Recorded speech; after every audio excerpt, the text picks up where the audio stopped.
de ses missions au service de la société, Tunga ONG a organisé un atelier de réflexion sur le thème Jeunesse contre la violence. Réunis dans la salle de conférence de la préfecture de Brazzaville, des experts, des jeunes et des éducateurs ont débattu autour de plusieurs panels sur ce phénomène qui touche aussi bien les établissements scolaires que les quartiers sensibles. En tout cas, j'ai appris beaucoup de choses.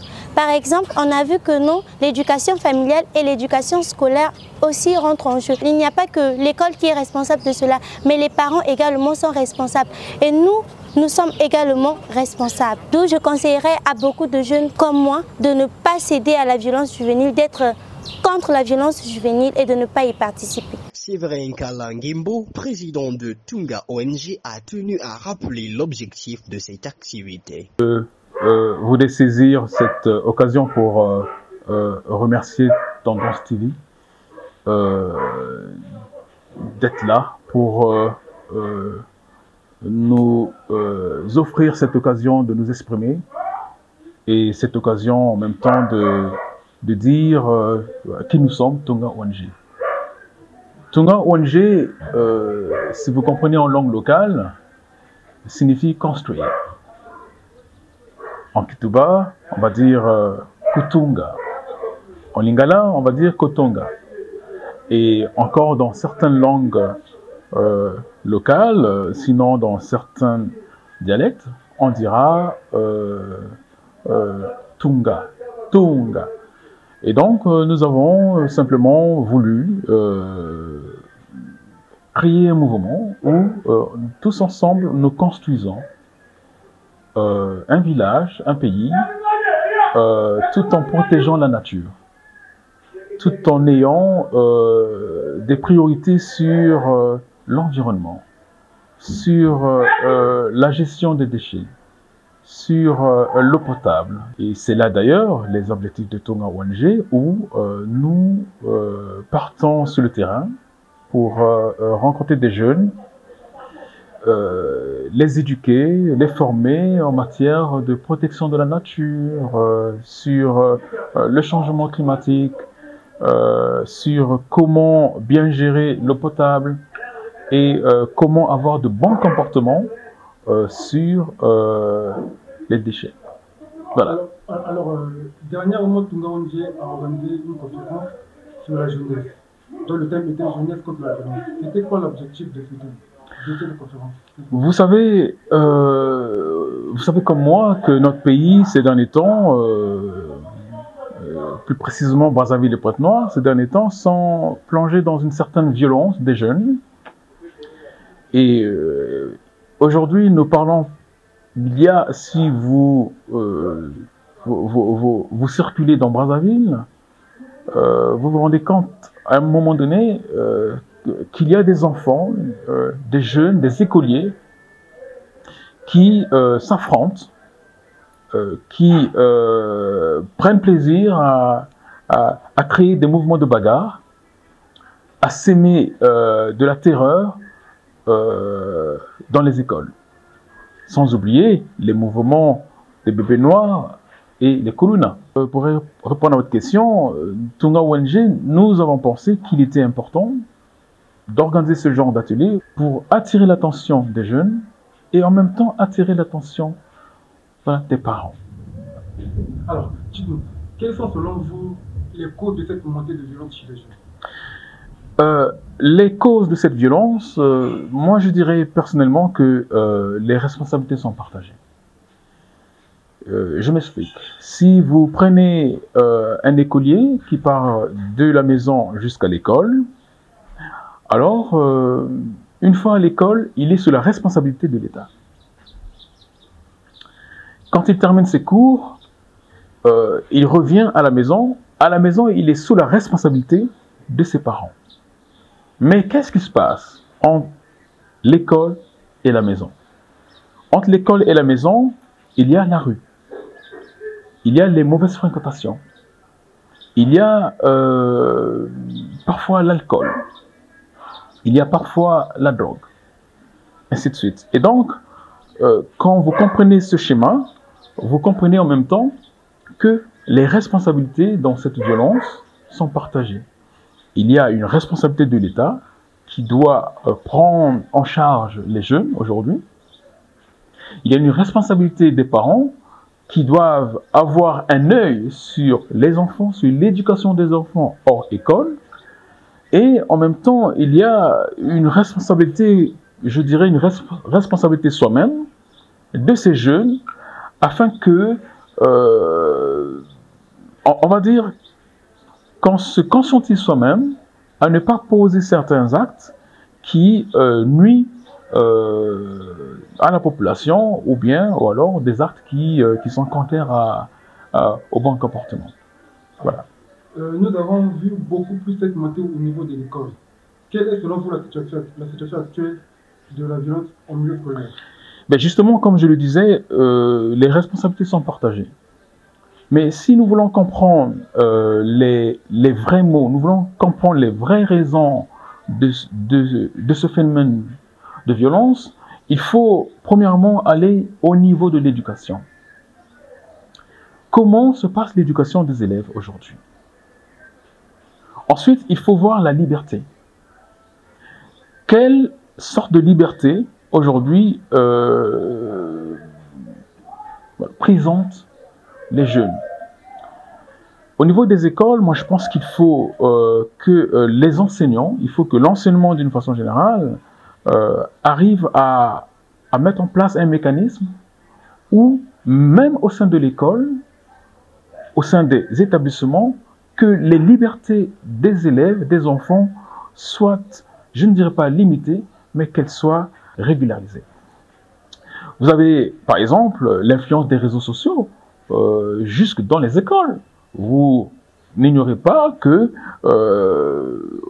aujourd'hui, même dans les écoles, les enfants, les jeunes ont accès à Internet, ont accès au téléphone, et donc forcément, ils peuvent avoir accès en même temps à des sujets de violence dans leur téléphone. Donc il y a tout un mécanisme à mettre en place tel que l'enseignement, la pédagogie aujourd'hui au niveau de l'enseignement congolais, la pédagogie doit s'installer et instaurer une certaine ligne de conduite au niveau des enfants pour que ces derniers, à la limite, sachent comment se comporter, comment utiliser les téléphones. Est-ce que les téléphones doivent être autorisés au niveau des écoles? Est-ce que voilà, ce qu'on regarde dans les téléphones sont forcément bénéficiaires aux enfants? Voyez-vous, donc il y a cette responsabilité-là au niveau de l'école, mais il y a également la responsabilité des parents.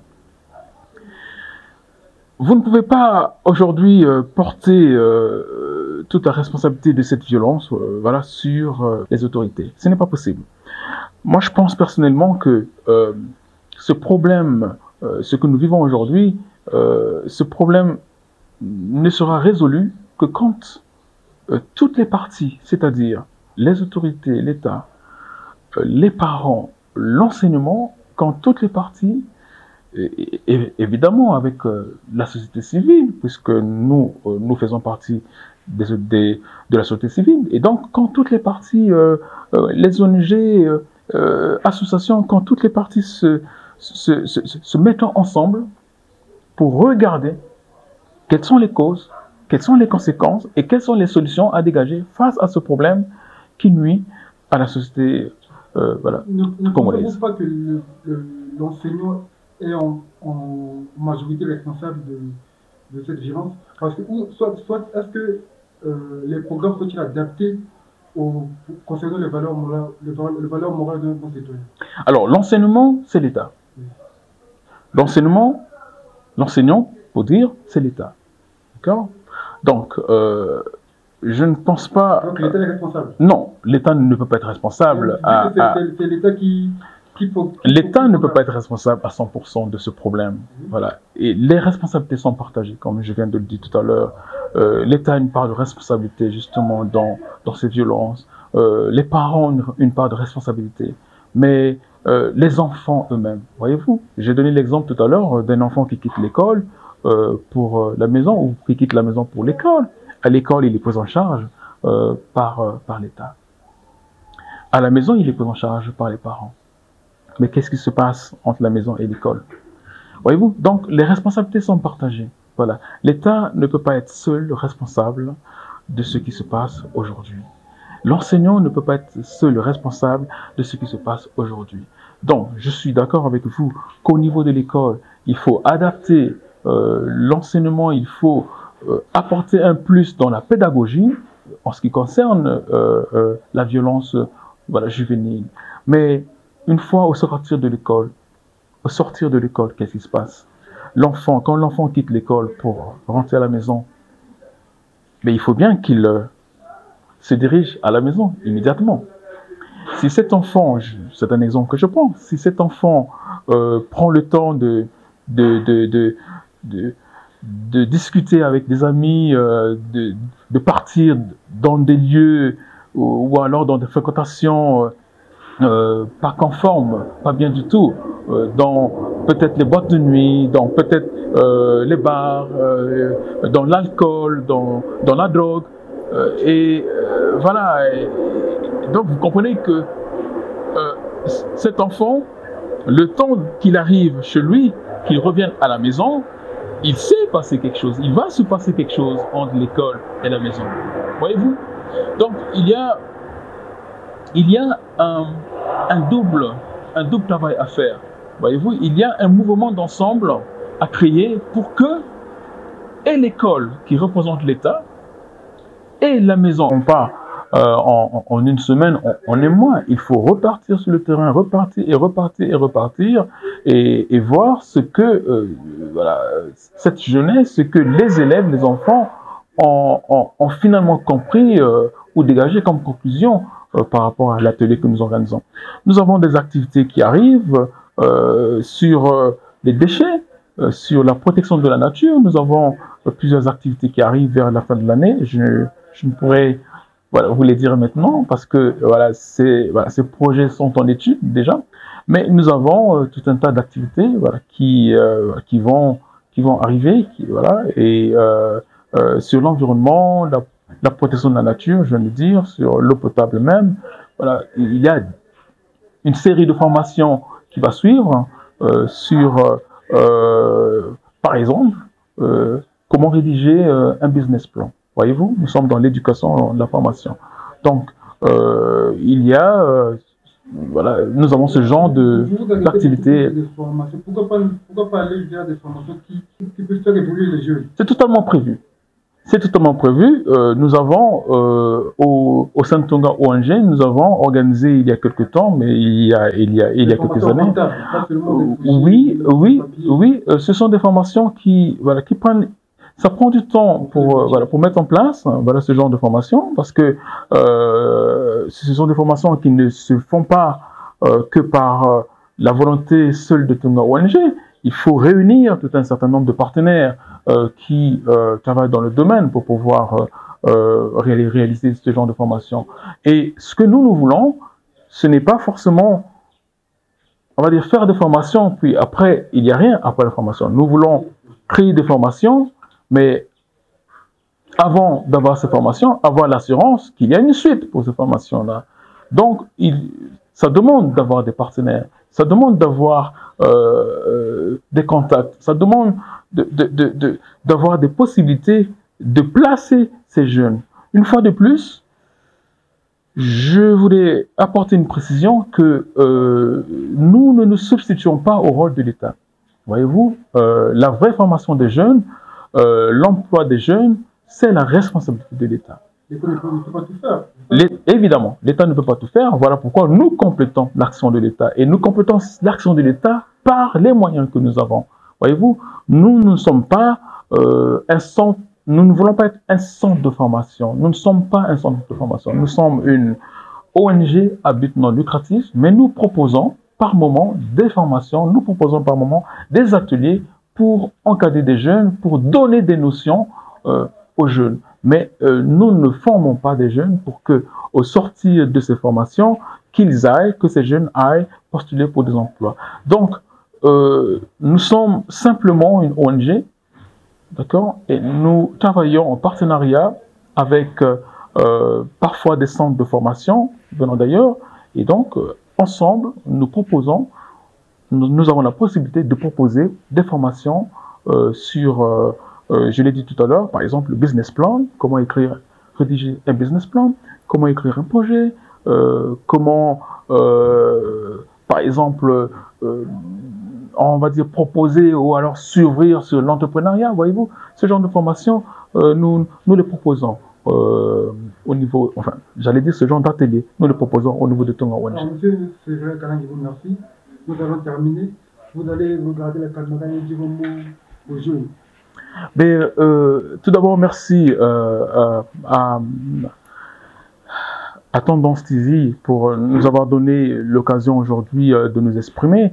Ce que nous voulons dire pour terminer, pour conclure cette émission, ce que nous voulons dire aux jeunes, c'est premièrement que cette jeunesse, qu'elle soit consciente justement des défis à venir, voilà, demain, qu'elle se conscientise, voilà. Et parlant de la violence, justement, que cette jeunesse, qu'elle réalise ce que sont les conséquences de la violence, voilà, sur le terrain. Vous avez des jeunes aujourd'hui qui brisent leur avenir, justement à cause de cette violence. Vous avez, on parle des Kuluna, on parle des bébés noirs, mais qu'est-ce que cela propose après? Qu'est-ce que cela coûte? Ou alors, quelle est la valeur après de devenir Kuluna? Qu'est-ce que ça fait de devenir Kuluna et d'en finir? Donc, voyez-vous, nous disons simplement à cette jeunesse que la violence n'est pas, c'est pas le chemin à suivre. Voilà, nous voulons que la jeunesse, qu'elle soit conscientisée, qu'elle soit, j'allais dire, consciente de son avenir, et voilà, que en même temps que c'est un message que nous portons pour les parents, que les parents aient un œil sur la jeunesse, sur les enfants, et en même temps, nous souhaitons que les autorités locales, que l'État ait plus de possibilités de prise en charge des jeunes voilà, sur le terrain, afin que ces jeunes voilà, s'adonnent au moins à la violence et moins aux choses de la rue. Merci, M. Séverin. Alors, pour ma part aussi, en tant que je dirais ceci, on ne naît pas violent, on le devient. Lutter contre la violence, c'est offrir aux jeunes d'autres possibilités. Et pour ce faire, il faut deux choses, l'amour et l'écoute. Parce qu'un enfant entouré d'amour et d'écoute peut faire beaucoup de choses.